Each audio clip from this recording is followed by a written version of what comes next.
வணக்கம். முன்னோர்கள் இதுக்கு முன்னாடி இந்த குருமார்கள் நிறைய பேர் என்ன பண்ணுவாங்கன்னா, மந்திரம் போடக்கூடியவங்க கூட உறவு வச்சுக்கலாமான்னு கேட்டால் வேணாம்பாங்க.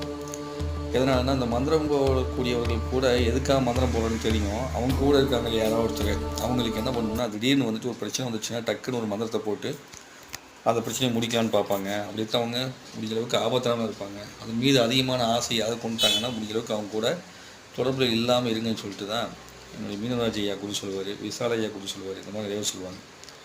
ஆனால் நன்மைக்காக ரிஷிகள் முனிவர்கள்லாம் மதம் தெரிஞ்சு வச்சுருப்பாங்க. நீங்கள் எந்த முனிவர் கும்பிட்டாலும் அவங்களுக்கு தெரியாத மந்திரமே கிடையாது. ஆனால் இந்த உலக நன்மைக்காக அதை பயன்படுத்தினா நல்லது.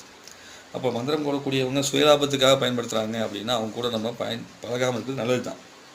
சுயலாபத்துக்காக பயன்படுத்தும் போது பணம் கிடைக்கல அப்படின்னா டக்குன்னு பண்ணுவாங்க, பணம் கிடைக்கிறதுக்காக மந்திரம் போட்டு எதை வேணாலும் செய்வதற்கு வாய்ப்பு இருக்கும். அவங்க ஏதாவது ஒரு மந்திரத்தை போடும்போது அவங்களுக்கு சாதகமாக அமையணும் அப்படின்னா நம்ம அங்கேருந்து பிரித்து வைக்கக்கூடிய வேலையை கூட அந்த மந்திரம் செய்யும். ஏதோ ஒரு இதுக்காக போடுறது ஏதோ ஒன்று வேலை